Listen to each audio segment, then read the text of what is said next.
Hi, yeah, welcome to 45 channel. And in this channel, we keep you up to date with Nigerian fans' reaction after matches. So if you're new to the channel, click the subscribe button, like, share. Thank you very much. 2-0 winning today at the Emirates now. Arsenal don't pick 3 points after the last losing at Aston Villa.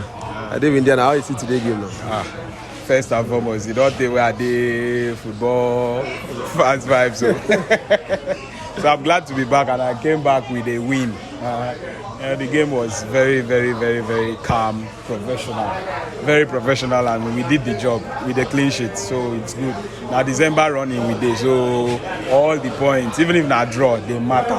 So it's good. Next week is against Liverpool at Anfield, so we really needed this win. So last season we were against Brighton for Emirates. During that title running, we lose the game 3-0, which was very, very, very bad. We had already lost the league. Forget the package about the whole thing. We had already lost the league, but today we were very, very professional. We made Brighton a very good attacking side look like a very ordinary team now. We diluted their football, and thank God Havertz scored. I was happy for him. The guy is giving his all, so good game. Watching this man now, much fans will complain, say Arsenal they miss so many chances. And even at some Villa game, that was what most fans complain about. You don't see today now. Like, waiting if you say Arsenal they really miss a lot of chances, because even this game they lost Odegaard saved the anyhow, the attack saved like say. Yeah, against Aston Villa last week, we came out of that game with nothing because of what? Wasteful chances, being careless in front of the post. We were praising them because they are very, very efficient. But you know, see, as season they go on, things will change. Between August and October, Arsenal were known for their efficiency. But right now, they are trying to adapt a new formation in which Odegaard they play the role of Granit Xhaka, where Granit Xhaka played last season. So running in is arriving late to the box, and arriving late to the box, him being a goal-scoring midfielder, he's always eager. There is no calmness about him. Normally, Odegaard they calm last season.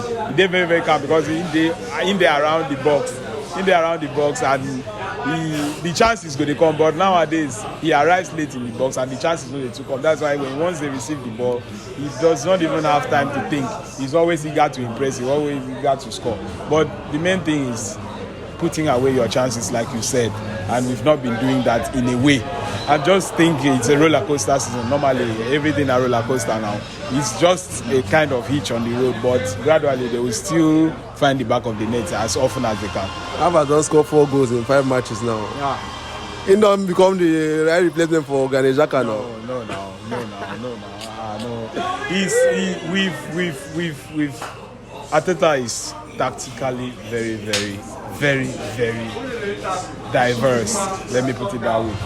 He's tried Havertz in a deep lying role as a number 8, and it did not work. Now he's using Havertz as an auxiliary 9 now, and it's really, really helping the guy, because the guy now is closer to the post. The guy acts as a dummy, kind of. He creates a nuisance on the pitch.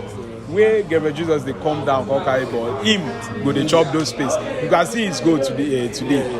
Now where striker supposed to, now he just sleeping, and people know the two pay cognizance of him, and he's committed.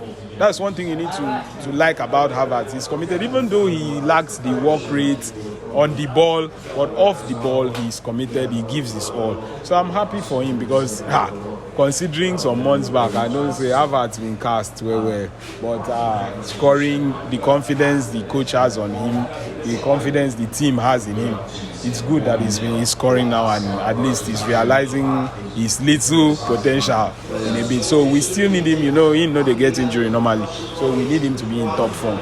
Next week is against Liverpool, and we really need him in that game. People will say, we don't need that guy, but we need his nuisance, we need his presence, because with his presence, he would distract players from the main key, Martinelli, Odegaard, Gabriel Jesus, and Bukayo Saka, and he has the aerial threat to worry Van Dijk, and he's trying. I like the fact that Arteta wasn't rigid in terms of what he wanted to do.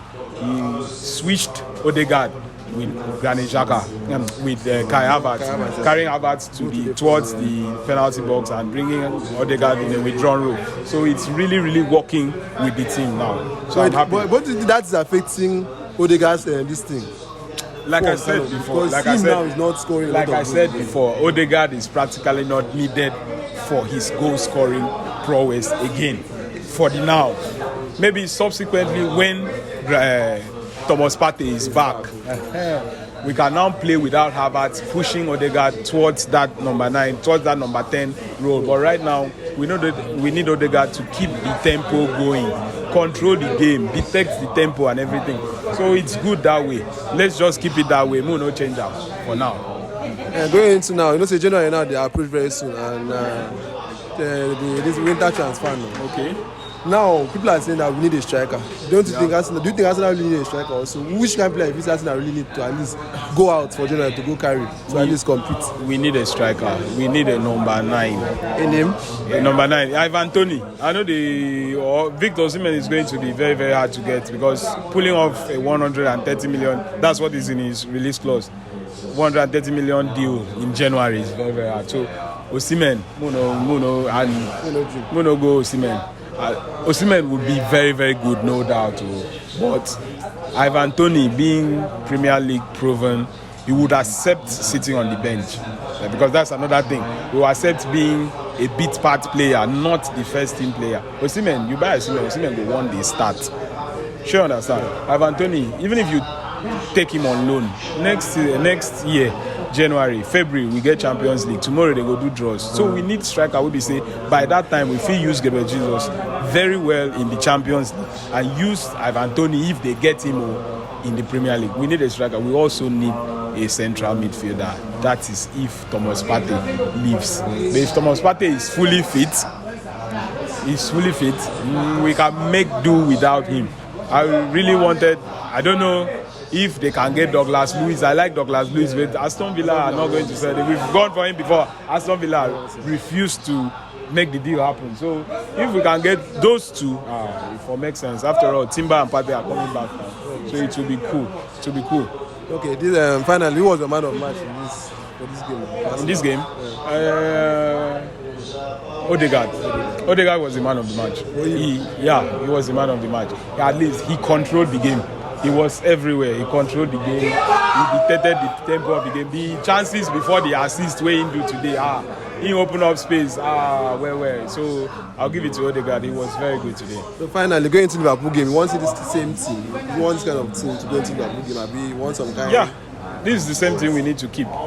Because being that there is no Thomas Partey, then the only Thomas Partey fit dislodge this team. Or Tomiyasu not even there. We need this team. We need Havertz to be there. Like I said before, people will slander me. Why Havertz? His aerial threat. Leave the scoring. His aerial threat, his nuisance, and his closeness to Gabriel Jesus, allowing Gabriel Jesus to be free to carry out any other function in the pitch.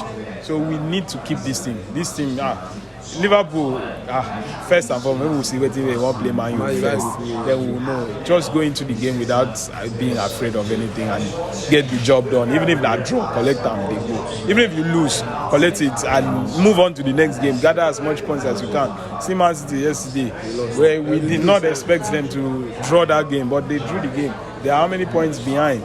Over 6 points behind, or 7 points now behind.